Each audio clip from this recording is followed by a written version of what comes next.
শিক্ষিত বন্ধু রাষ্ট্র হিসেবে চীনের অবদান সমূহ আমাদের পক্ষ থেকে ধন্যবাদের সাথে উল্লেখ করা হয়েছে এবং ধারাবাহিকতায় আগামীতে ডিজিটাল প্রযুক্তি, সেমিকন্ডাক্টর, নবায়নযোগ্য জ্বালানি, মেডিকেল ও উচ্চ স্বাস্থ্য সেবা, উচ্চশিক্ষা, যোগাযোগ, আধুনিক কৃষি প্রযুক্তি, এসএমই বিজনেস, ব্লু ইকোনমি, উন্নতর প্রযুক্তি হস্তান্তরের ক্ষেত্রে চীনের অধিকতর ভূমিকা রাখার আহ্বান জানানো হয়েছে।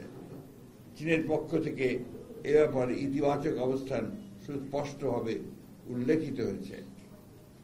কূটনৈতিক সম্পর্ক স্থাপনের সুবর্ণ জয়ন্তী উপলক্ষ করে আমরা এর অধিকতর প্রায়োগিক দৃষ্টান্ত দেখার অপেক্ষা রয়েছি, যাতে আমাদের মাঝে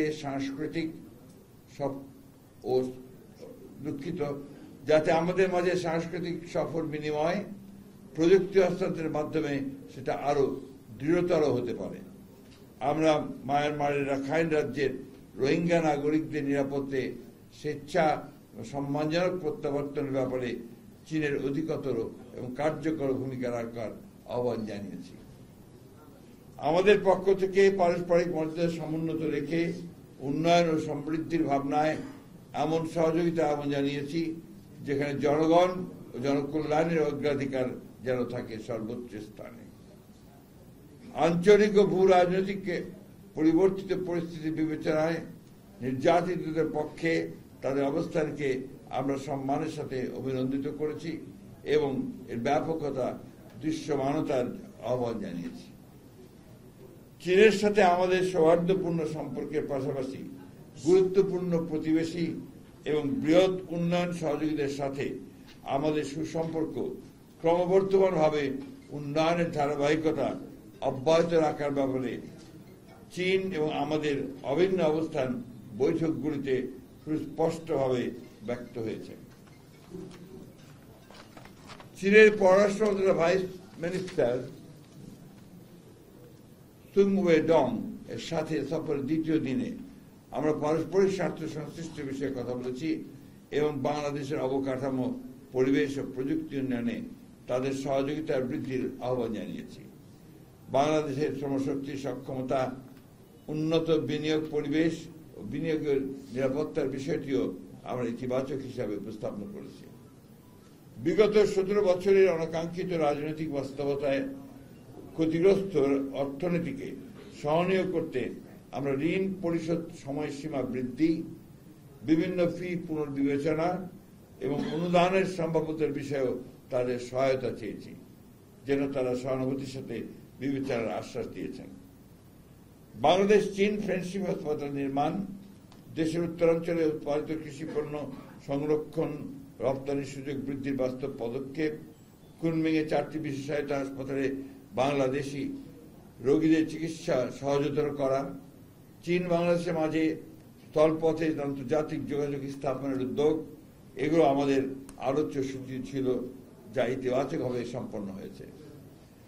চীনের কমিউনিস্ট পার্টির পক্ষ থেকে 2 বছর মেয়াদী রাজনৈতিক সমঝোতার স্মারক স্বাক্ষরের প্রস্তাব করা হয়েছে, যা আমরা ইতিবাচকভাবে গ্রহণ করেছি। বেইজিং থেকে আমরা সঞ্জীব প্রদেশের রাজধানী জিয়াং সফরে যাই। সেখানে আমরা বৈদ্যুতিক গাড়ি প্রস্তুতকারক প্রতিষ্ঠান BYD পরিদর্শন করি। পাশাপাশি তাদের হাইটেক প্রযুক্তি পার্ক জিয়াটং বিশ্ববিদ্যালয়ের পরিদর্শনও আমাদের সফরসূচিতে অন্তর্ভুক্ত ছিল। এখানে প্রায় 50 জন বাংলাদেশি ছাত্র অধ্যয়নরত রয়েছেন। সঞ্জীব প্রদেশে কমিউনিস্ট পার্টির সেক্রেটারির সাথে আমাদের দ্বিপাক্ষিক বৈঠক অনুষ্ঠিত হয়, যেখানে আমরা উচ্চশিক্ষা বিনিময়ে তাদের সাথে গার্মেন্টস শিল্প স্থানান্তরের ক্ষেত্রে বাংলাদেশকে বিবেচনা রাখার প্রস্তাব বিবেচনা করার আহ্বান জানিয়েছি। সফরের অন্যতম গুরুত্বপূর্ণ পর্ব ছিল জিয়ান শহরতলির একটি আদর্শ গ্রাম পরিদর্শন, যে গ্রামবাসী সক্রিয় অংশগ্রহণে তাদের স্বাস্থ্য, শিক্ষা, বিনোদন, কর্মসংস্থানের অপূর্ব সুযোগ সৃষ্টি করেছে।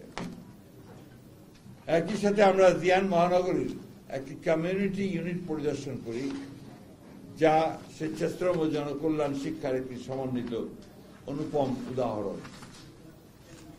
সার্বিকভাবে এই সফরের মাধ্যমে আমরা এই দুই ভাতৃপ্রতিম দেশের বিদ্যমান বন্ধুত্বপূর্ণ সম্পর্ককে আরো উন্নততর ঘনিষ্ঠতা করার সুযোগ পেয়েছি, যা আগামীতে আরো প্রতিষ্ঠিত হবে বলে আমরা আশাবাদী। এই সফর আয়োজনের উদ্যোক্তা হিসেবে চীনা কমিউনিস্ট পার্টি, ঢাকাস্থ চীনা দূতাবাস এবং আমন্ত্রণকারী চীন কমিউনিস্ট পার্টির আন্তর্জাতিক বিভাগকে ধন্যবাদ এবং কৃতজ্ঞতা জ্ঞাপন করছি। সেই সঙ্গে আমি ব্যক্তিগতভাবে আমার সফর সঙ্গী যারা ছিলেন তাদের সার্বিক সহযোগিতা এবং তাদের যোগ্য যে অংশগ্রহণ এই সফরকে আরো সমৃদ্ধ করেছে বলে আমি বিশ্বাস করি।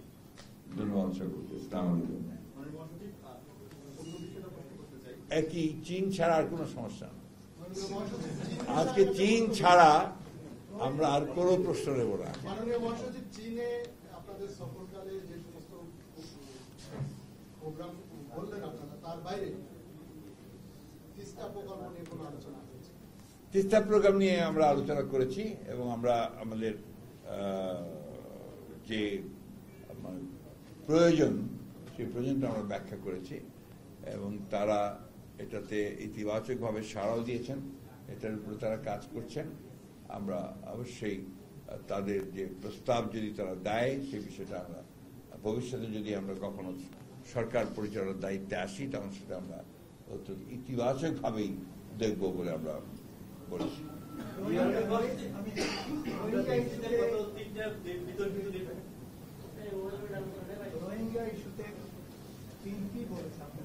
ওরা যেটা বলেছে যে তারা অত্যন্ত আগ্রহের সঙ্গে এবং ঐকান্তিকতার সঙ্গে তারা এই বিষয়টির উপর কাজ করছেন। মিয়ানমার গভর্নমেন্টকে তারা রাজি করার চেষ্টা করছেন যে খুব দ্রুত এই এক্সপেক্টেশনটা খাওয়া যাবে। নো আদার কোশ্চেন দেন চায়না। প্লিজ সহযোগিতা করবেন।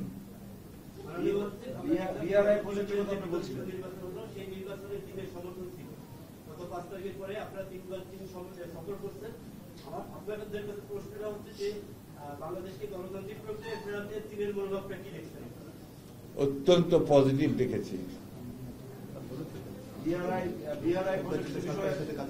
নির্বাচিত সরকার কাজ করে সব বলেছে পজিটিভ।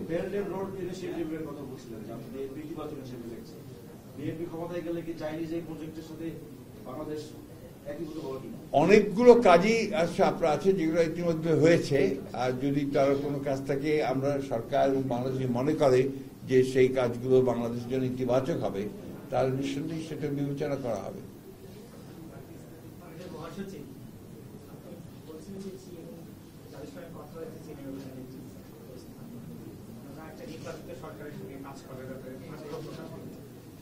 বাংলাদেশে যে ফেব্রুয়ারি নির্বাচনের কথা বলা হচ্ছে, নানা ইস্যু সামনে এনে সেই নির্বাচনটাকে একটা অনিশ্চয়তার মুখে ঠেলে দেওয়া হচ্ছে বলে আপনাদের নেতৃত্ব নানাভাবে মানে আশঙ্কা রাখতে হচ্ছে। আপনি কি সেই এই প্রশ্নের উত্তর কালকে পাবেন। ধন্যবাদ।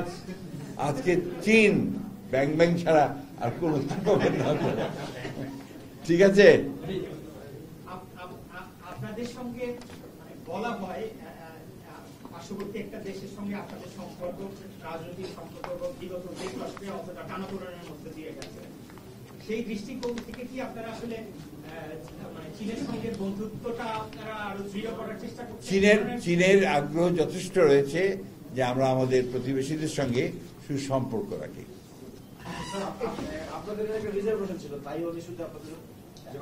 ওটা এক চীন নীতি আগেই বলে দিয়েছি। আমাদের এই ব্যাপারে একটা কথা বলি আপনাকে, আমরা কিন্তু এক চীন নীতি থেকে কখনো সরিনি।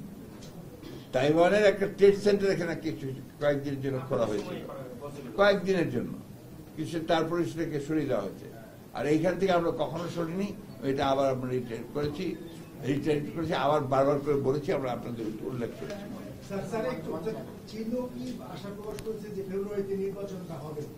চীন আশা প্রকাশ করার তো প্রয়োজন পড়ে না।